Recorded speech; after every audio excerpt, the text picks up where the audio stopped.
আপনাদের স্বাগত জানাই আমি আমার কথা শুনবার জন্য। রাজনৈতিক দলগুলোর মধ্যে বিতর্ক বেশ জমে উঠেছে এবং সবচাইতে কষ্টের কিন্তু যে পরিণতিটা বোঝা যাচ্ছিল সেটা হচ্ছে এনসিপি প্রধান নাহিদ এটা স্পষ্ট করে বলছেন যে জামাত জনগণের সঙ্গে প্রতারণা করেছে, জামাত তাদের আন্দোলনকে ছিনিয়ে নিয়ে গেছে। যদিও জামাত বলছে যে এই বক্তব্যগুলো অসৌজন্যমূলক। এনসিপির আরেকজন নেতা বলছেন যে নির্বাচন কমিশনকে গনিমতের মালের মতো ভাগ করে নেওয়া হয়েছে।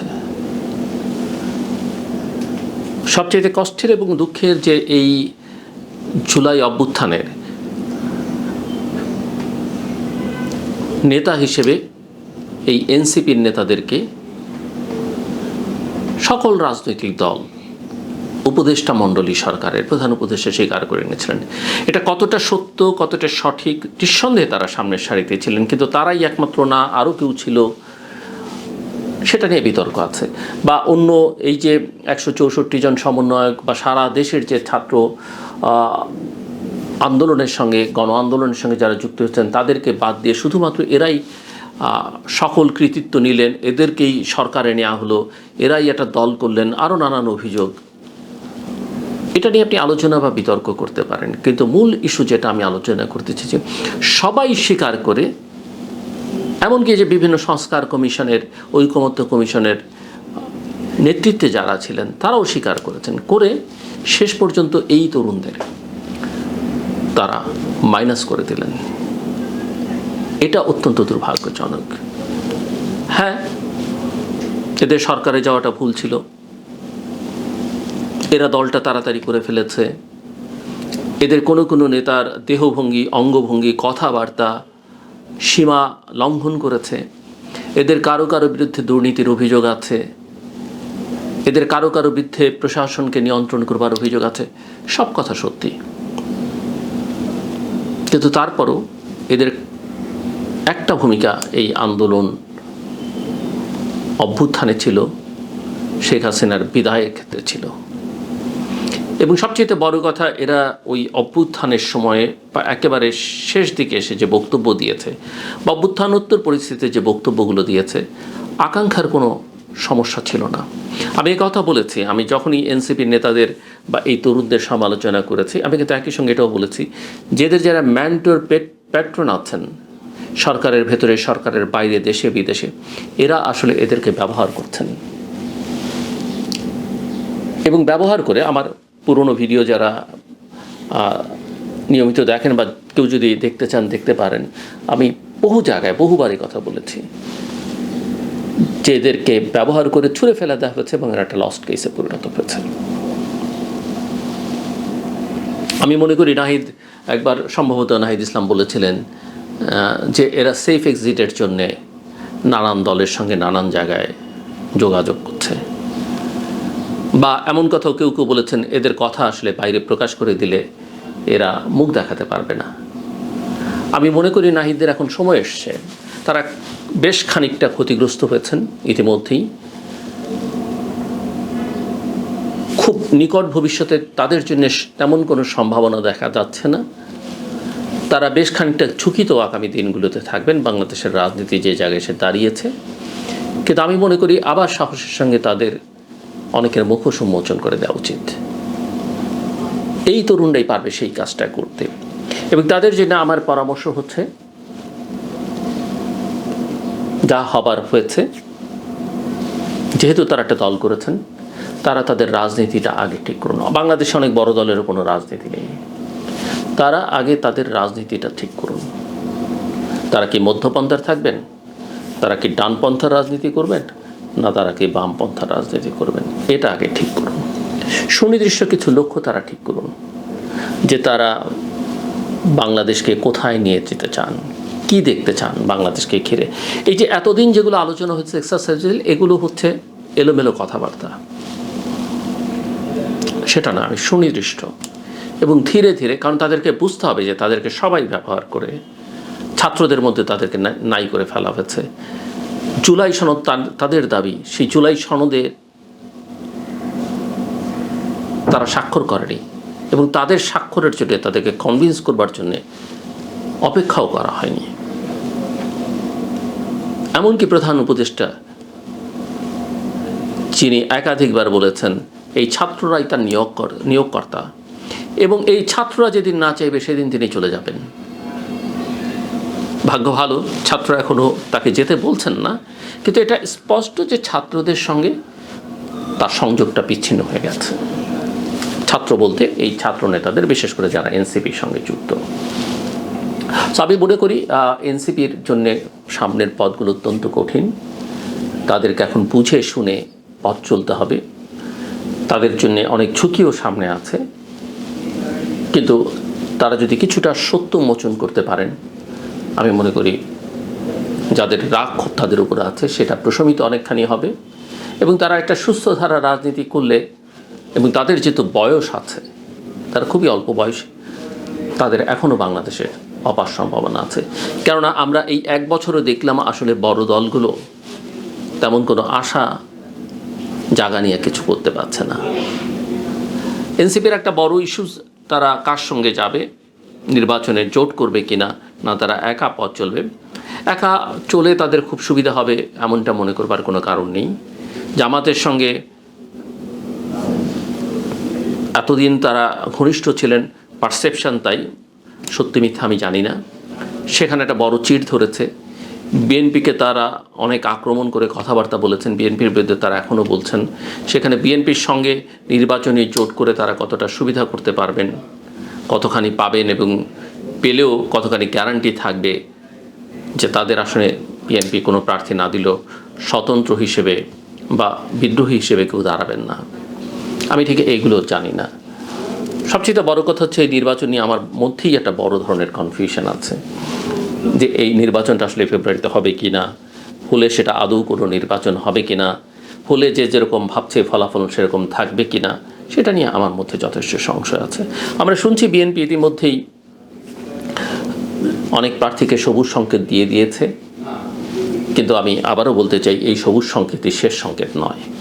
সবুজ সংকেত, হলুদ সংকেত, লাল সংকেত, এগুলো বোঝার জন্য আমাদের আসলে একেবারে শেষ দিন পর্যন্ত অপেক্ষা করতে হবে। মনোনয়নপত্র দাখিলের দিনও নয়, মনোনয়নপত্র প্রত্যাহারের দিন, যদি ফেব্রুয়ারি মাসে নির্বাচন হয়। কাজেই যারা মাঠে আছেন তাদের আসলে যত বেশি দলের সমর্থন, জনতার সমর্থন তারা আদায় করতে পারবেন, তাদের পক্ষে যত শক্তি ভারী করতে পারবেন, পাল্লা ভারী করতে পারবেন, তারা তত লাভবান হবে। কারণ আমরা অতীতে দেখেছি মনোনয়নপত্র দিয়ে জমা দিয়ে সেটাকে আবার প্রত্যাহার করে নেওয়া হয়েছে। কারণ ওই মনোনয়নপত্র যখন দেয়া হয় আরেকটা কাগজে প্রত্যাহারপত্র নিয়ে নেওয়া হয়, দলগুলো নিয়ে থাকে সাধারণত। কাজেই এটা যা হচ্ছে এটাই শেষ কথা নয়। এবং বিএনপির সঙ্গে কার অ্যালায়েন্স হবে না হবে সেগুলো নিয়ে অনেক কথাবার্তা আছে, বিএনপি কী করবে না করবে। আমার পরামর্শ বহুবার আমি বলেছি যে আমি মনে করি যে ছোট দলগুলো লাভবান হয় না, বড় দলগুলো লাভবান হয় না। আর নিজের প্রতীক বিসর্জন দিয়ে অন্যের প্রতীক নিয়ে নির্বাচন করার মধ্যে কোনো কৃতিত্ব আছে বলে আমি জানি না। তবে এবং কেউ কেউ আবার এখন বলছেন যে জাতীয় সরকার হতে পারে। জাতীয় সরকারের অনেকে বলছেন যে 5ই আগস্টের পরে বিএনপি জাতীয় সরকার না করে ভুল করেছে। আমি মনে করি বিএনপি ঠিক করেছে এবং আমি এখনও মনে করি জাতীয় সরকারের ধারণাটা আসলে ভ্রান্ত ধারণা। ভ্রান্ত এই অর্থে যে এটা আসলে কিছু দেবে না, কারণ বাংলাদেশে বড় রাজনৈতিক দলের সঙ্গে ছোট দলগুলোর এত পার্থক্য, জনসমর্থনের এত বিশাল পার্থক্য, এটা আসলে বড় দলকেও ক্ষতিগ্রস্ত করে, ছোট দলগুলোর তেমন না। তারা তো মন্ত্রী হতে পারবেন, এমপি হতে পারেন, কিন্তু দেশের কোনো কল্যাণ হয় না, কারণ মানুষের আস্থা তাদের উপরে খুব একটা নেই। সো এই গোজামেল দিয়ে কারো জন্য কোনো লাভ নেই। তবে বড় দলের যেহেতু নির্বাচনী ফান্ড অনেক বেশি থাকে, আমি বড় দলগুলো বলবো তাদের যারা মিত্র আছেন পারলে তাদের ওই মিত্র দলগুলোর নির্বাচনী ফান্ডে তারা টাকা দিয়ে দিন, প্রথম কথা। দ্বিতীয় কথা হচ্ছে যদি ক্ষমতায় যান, এই মিত্রদের যারা আপনাদের সঙ্গে আন্দোলন সংগ্রামে ছিল বা অন্যভাবে অন্যান্য দলেরও যারা মিত্র আছেন তাদেরকে তারা যেন দলটা তৈরি করতে পারে, তার যে আর্থিক সংকট সেটা একটু দূর করবার চেষ্টা করবেন। এইটুকুই করতে পারেন। আমি বলবো না আপনার আদর্শ তার মধ্যে ইনজেক্ট করেন, তাকে আপনার কাছে টেনে আনেন। আর জামাতের নিয়ে বেশি কথা বলার নেই, কারণ যে যার রাজনীতি করবে, জামাত, বিএনপি, আওয়ামী লীগ এনসিপি আমার কিছুই যায় আসে না, বাট অ্যাজ অ্যান অ্যানালিস্ট আমি আমার বিশ্লেষণটা করি, কোনটা ভালো আমার চোখে কোনটা মন্দ সেটা বলবার চেষ্টা করি। প্রত্যেকটা দলের অধিকার আছে, এবং আমি যেহেতু নানা কাজের সঙ্গে যুক্ত, আমি চাই আমার কাজের মধ্যে সবাইকে অন্তর্ভুক্ত করতে। সো আমার কোনো পক্ষপাতিত্ব নেই। তবে জামাত সম্পর্কে আমি এর আগেও বলেছি যে জামাত ইতিহাসে খুব কম সময়ে রাইট ট্র্যাকে থেকেছে। এটা একটু সবার বিবেচনা করার দরকার, জামাতেরও বিবেচনা করা দরকার। জন্মের পর থেকেই জামাত এটা করেছে, কখনই ইতিহাসের সঠিক পথে জামাত থাকেননি। পাকিস্তান আমলের কথা বলি, বাংলাদেশের স্বাধীনতা সংগ্রামের কথা বলি, স্বাধীনোত্তর বাংলাদেশের, এবং জামাত বড় দলগুলোর সঙ্গে সখ্যতার নামে তারা তাদেরকে বিভ্রান্ত করেছে। 1986 সালে যখন আওয়ামী লীগ নির্বাচনে যায়, 5 দল এবং বিএনপি নির্বাচনের বাইরে থাকলো, কারণ বিএনপি এবং 5 দলীয় জোট বামপন্থীরা তারা তাদের কথা রেখেছিল। আওয়ামী লীগ সেই নির্বাচনে যায় একদিনের ব্যবধানে, যে আগে বলেছে যারা নির্বাচনে যাবে এরশাদের অধীনে তারা জাতীয় বিমান, পরের দিনে গেছেন শেখ হাসিনা। জামাতও গেছে, এবং জামাতের সেখানে ভূমিকা ছিল। একই রকমভাবে বিএনপির রাজনীতিতেও জামাত অনেক সময়ে অনেক প্রভাব বিস্তার করেছে। এই 18 নির্বাচনে যাওয়া থেকে শুরু করে এর আগে পরে বিভিন্ন সময়, যারা অনেক কিছু বিএনপির জন্য শেষ পর্যন্ত ইতিবাচক হয়নি। এবারও দেখেন এই যে এনসিপি কীভাবে বিভ্রান্ত হলো। জামাত কি বলেছে? জামাত বলেছে পিআর ছাড়া তারা জুলাই সনদে স্বাক্ষর করবে না। জামাত কি বলেছে? জামাত বলেছে যে জুলাই সনদের আইনি ভিত্তি ছাড়া এই সনদে তারা স্বাক্ষর করবে না, যেটা এনসিপি বলেছে। এনসিপি তার কথা রেখেছে, জামাত কিন্তু কথা রাখেনি, তো তারা গিয়ে স্বাক্ষর করেছে। এই স্বাক্ষর অস্বাক্ষরে তেমন কিছু যাবে বলে আমার কাছে মনে হয় না। এই সনদ প্রফেসর মোহাম্মদ ইউনূসের কাছে একটা বড় বিষয় হতে পারে, বা তার সরকারের কাছে। এই সনদ হয়তো তাদের ভাষায় তারা বলছেন, আমি ভবিষ্যতে দেখলে হয়তো অবাক হব যদি কোথাও কোনো পাঠ্যপুস্তক এটা থাকে। পৃথিবীর বিভিন্ন দেশে নাকি এটা থাকবে, তারা মনে করছেন। আমার কাছে মনে হয় না। আমরা বোকা হতে পারি, পৃথিবী এত বোকা নয়, বাইরের পৃথিবী, বাইরের দুনিয়া এত বোকা নয়। জাদুঘরে কলম টলম রাখা হবে, সেটা হোক, কিন্তু আমার কাছে এই সনদ খুব একটা গুরুত্বপূর্ণ না। একটাই গুরুত্বপূর্ণ যে মাসের পর মাস কতগুলো রাজনৈতিক দল একসঙ্গে বসছেন। এর ধন্যবাদের একটা বড় অংশ পাওয়ার যোগ্য এই জাতীয় ঐকমত্য কমিশনের vice chairman professor Ali Riaz. তিনি যথেষ্ট পরিশ্রম করেছেন, আমরা যেটা দেখেছি, এবং পুরো জিনিসটা তৈরি করবার ক্ষেত্রে একটা ভূমিকা রেখেছেন। কিন্তু আসলে শেষ পর্যন্ত ফলাফলটা প্রফেসর মোহাম্মদ ইউনূসের ওই তত্ত্ব 3-0 সঙ্গে আরেকটা শূন্য যোগ হওয়া, এর বাইরে তেমন কিছু হয়েছে বা হবে বলে আমার কাছে মনে হয় না। এই সনদের পৃষ্ঠা রাজনৈতিক দলগুলো উল্টে দেখবেন, আর জনগণের এত আসলে সময় নেই। সময় থাকলে জনগণ এটা 91 সালের পরে বা 2007-08-এ যেসব সংস্কার হয়েছে সেগুলো নিয়ে কথাবার্তা বলতো, সেই সুযোগ নেই। বাংলাদেশের সিভিল সোসাইটি বলতে তেমন কিছু আর নাই যারা এগুলো নিয়ে কথা বলবে। এগুলো এভিল সোসাইটিতে পরিণত হয়েছে। বাংলাদেশের গণমাধ্যম এত ফলো আপ করে না। হ্যাঁ, কোথাও কোথাও ব্যক্তিগতভাবে বা কোনো প্রতিষ্ঠান হয়তো একটু টুকটাক ভালো কাজ করবার চেষ্টা করে, কিন্তু বাংলাদেশের জনগণ মিডিয়া এখন একটা ওই সোল্ড মিডিয়া বা পাপেট টাইপ মিডিয়া হিসেবেই আছে। তো যে কথা বলছিলাম যে জামাত আসলে কি করবে, কি করছে বলা মুশকিল। ওই যে তারা এক সময় বলেছে নির্বাচনেও যাবে না, নির্বাচনের আগে চাই, ওটা চাই, যে কোনো সময় পরিবর্তন করে ফেলতে পারে। করিডোরের কথা আছে যে জামাত হয়তো বিএনপির সঙ্গেও, বিএনপি যদি তাকে একটু ছাড়টার দেয়, তারা হয়তো বিএনপির সঙ্গে ঢুকে পড়বার চেষ্টা করবে। বিএনপি সেখানে কতখানি করবে, কারণ ইতিমধ্যে তাদের কথাবার্তার অনেক তিক্ততা আমরা দেখেছি। কিন্তু জামাতের বিএনপির সঙ্গে ঘনিষ্ঠতা তৈরির কিন্তু একদিকে তারা বিএনপির বিরুদ্ধে বলছে, অন্যদিকে বিএনপির সঙ্গে ঘনিষ্ঠতা তৈরি করবার চেষ্টার কিন্তু কোনো অভাব আছে বলে অন্তত অনেকেই মনে করেন না। বিএনপি কি করবে এটা নিয়ে এখন আর আসলে কথা বলা যায় না, কেননা বিএনপি এখনও আমার মনে হয় অনেক বিভ্রান্তির মধ্যে আছে। কোনো পত্রিকা দেখলাম যে তার 150 জন ক্যান্ডিডেট ঠিক করাই এখন হিমশিম খাচ্ছে। আওয়ামী লীগের ভবিষ্যৎ কী হবে, শেখ হাসিনার দেখছি বিভিন্ন জেলার নেতাদের সঙ্গে কথাবার্তা বলছেন, সেগুলোর কল রেকর্ড ফাঁস হচ্ছে, সোশ্যাল মিডিয়াতে আছে। আত্মোপলব্ধি নেই, যেটা আসলে আওয়ামী লীগের বেশ খানিকটা থাকা দরকার ছিল। এটা না হলে মানুষ এইসব কথাবার্তা যেগুলো এখন সোশ্যাল মিডিয়াতে আমরা শুনি বা দেখি, মানুষ আসলে সহানুভূতি যেটুকু নানা কারণে কারো মধ্যে তৈরি হচ্ছে সেটাও শেষ পর্যন্ত থাকবে না। কাজেই তারপরও আমি মনে করি যে নির্বাচন একটা ভালো হওয়া দরকার, বাংলাদেশের জন্য নির্বাচনটা খুব জরুরি, তবে যেন তেন নির্বাচন এবং একটা ইনক্লুসিভ নির্বাচন দরকার। আর সেনাবাহিনী নিয়ে অনেক কথা, নির্বাচন কমিশন ইতিমধ্যে বৈঠক করছে, সবাই বলছে প্রস্তুত। আমি কোনো প্রস্তুতির লক্ষণ দেখি না। দেশের আইন শৃঙ্খলা পরিস্থিতি প্রতিদিনই কোথাও না কোথাও অগ্নিকাণ্ডের ঘটনা ঘটছে, সেগুলো নিয়ে যথেষ্ট সংশয় আছে। রাজনৈতিক সহিংসতা সংঘাতের পরিস্থিতি কী হবে আমরা জানি না। যদিও প্রফেসর ইউনূস বলেছেন যে আমরা এটা নির্বাচন করে ফেলি না, রাজনৈতিক দলগুলো পুলিশ নিয়ে এত চিন্তা করার দরকার কি, তাদেরকে দরকার কি, তিনি হয়তো সেনাবাহিনীকে ইঙ্গিত করেছেন।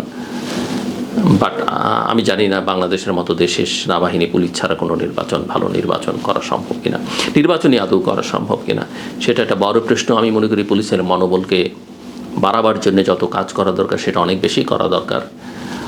সেনাবাহিনীর সঙ্গে সরকারের দূরত্বটা সরকার বা সেনাবাহিনী স্বীকার করুক কিংবা না করুক, সেটা যথেষ্ট দূরত্ব আছে। সেনা কর্মকর্তাদের বিচারের প্রসঙ্গ নিয়ে সমাজে নানা রকমের মত আছে। কারো মতে জেনারেল ওয়াকারকে সরিয়ে দিতে হবে বা তিনিই সকল অনিষ্টের মূল, একথা আমি একমত নই। এবং আমি মনে করি জেনারেল ওয়াকারের বিরুদ্ধে কোনো রকমের ব্যবস্থা বা তাকে অসম্মানিত করবার যে প্রয়াস, সেটা আসলে সেনাবাহিনীকেই আরও বিপদের মধ্যে ঠেলে দিবে, সেনাবাহিনীর ভেতরে আরও অস্থিরতা তৈরি করবে এবং সেই অস্থিরতার ঢেউ কিন্তু শেষ পর্যন্ত ক্যান্টনমেন্টের বাইরে এসেও পড়তে পারে, লাগতে পারে, যেটা হয়তো আমাদের কারোর জন্যেই কল্যাণকর হবে না। কিন্তু মূল কথা হচ্ছে যে সেনাবাহিনীকেও অনবোর্ড করা উচিত এবং সেনাবাহিনীকে একটা পেশাদার সেনাবাহিনী হিসেবে যেভাবে চলা উচিত সেভাবে চলতে দেওয়া উচিত। কথায় সেনাপ্রধানের বিরুদ্ধে, সেনাবাহিনীর বিরুদ্ধে কিংবা ক্যান্টনমেন্টের বিরুদ্ধে যে বক্তব্য, এই বক্তব্য আসলে এক ধরনের উস্কানিমূলক, দেশের স্বাধীনতা সার্বভৌমত্বকে বিপন্ন করবার জন্যে এবং সশস্ত্র বাহিনীকে আরও চরম ঝুঁকির মধ্যে ফেলে দেবার জন্যে, বাংলাদেশকে অস্থিতিশীল করবার জন্যে। তো জাতীয় সরকার, নির্বাচন কোনোটা নিয়ে খুব একটা ভালো কিছু নেই। তত্ত্বাবধায়ক সরকারের বিধানটি আদালতে আছে। আমার মনে হয় এটা একটা সবচেয়ে উত্তম পথ হয় যদি তত্ত্বাবধায়ক সরকারের বিধানটি অ্যাপিলেট ডিভিশন রিস্টোর করে এবং ওই বিধান সংবিধানে যেভাবে ছিল সেভাবে রিস্টোর করলে, সেই পন্থায় যদি বাংলাদেশ নির্বাচনের আগে একটা তত্ত্বাবধায়ক সরকারের অধীনে নির্বাচন হয়, তাহলে আমি মনে করি সেটা দেশের জন্য কল্যাণকর হবে। হ্যাঁ, তত্ত্বাবধায়ক সরকারের বিধান যেটা আছে সেটা হলেও কিছু সমস্যা হবে, কিন্তু জাজমেন্টটা যদি আমরা যদি খুব কৌশলী হই, যেমন আমরা বিচারপতি শাহাবুদ্দিন আহমেদকে সবাই সম্মিলিতভাবে সংবিধানে না থাকলেও নিয়ে এসে রাষ্ট্রপতির দায়িত্ব পালন করে তিনি আবার চিফ জাস্টিস হিসেবে ফেরত গেছেন, একই রকমভাবে এই জাজমেন্টটাও একটু কৌশলী হয়ে একটা যথাযথ সময় যদি দেওয়া যায়, তাহলে আমি মনে করি যে সেই সংকটে এখন আজকে রিস্টোর করলে হবে, সেই সংকট আমরা কাটিয়ে উঠতে পারবো। কিন্তু আমি মনে করি যে জাজমেন্টটা যদি ডিসেম্বরের শেষের দিকে হয় এবং জাজমেন্টটা যদি ওইভাবে হয় যে তত্ত্বাবধায়ক সরকার ব্যবস্থাটা রিস্টোর করা, তাহলে বাংলাদেশের যে সংকট আছে সেই সংকট সমাধানের এটা একটা পথ। সেখানে অবশ্য নির্বাচন কমিশন, প্রশাসন, সেনাবাহিনী, আইন শৃঙ্খলা রক্ষাকারী বাহিনী এবং রাজনৈতিক দলগুলোর মধ্যেও এক ধরনের সমঝোতা দরকার হবে। আর না হলে যেন তেন প্রকারের একটা নির্বাচন বাংলাদেশের ভালো কিছু হবে না, বরং আরও চরম বিপদে আনবে। আমার কথা শুনবার জন্য অসংখ্য ধন্যবাদ। আপনার সবার জন্য শুভকামনা।